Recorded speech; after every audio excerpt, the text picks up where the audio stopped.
नमस्कार साथियों, इस एपिसोड में भगवत गीता के अध्याय 18 के 48वां श्लोक का समीक्षा करने जा रहे हैं। श्लोक इस प्रकार है।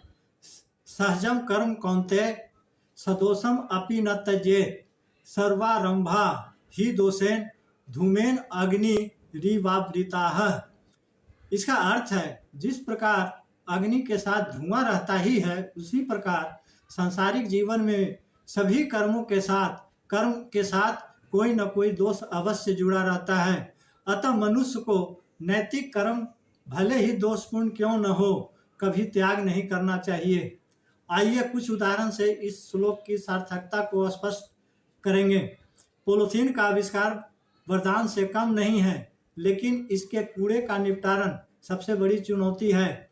पॉलीथीन के अवगुण को समाप्त करने का प्रयास करना उचित है या इसका प्रयोग बंद कर देना चाहिए।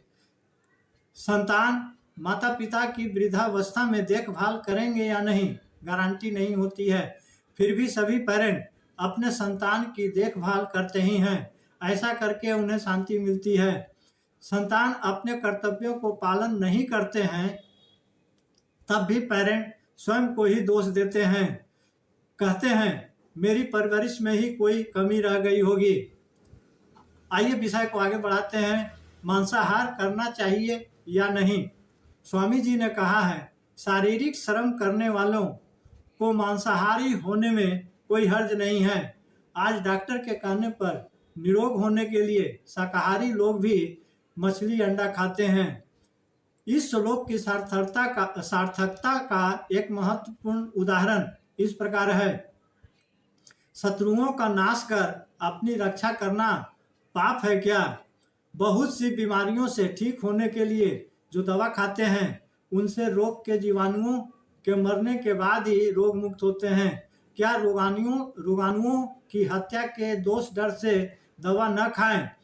मलेरिया डेंगू से बचने के लिए मच्छरों को मारना पाप नहीं हो सकता है। फसलों को कीड़े मकोड़ों से बचाने के लिए कीटनाशक का प्रयोग पाप है क्या?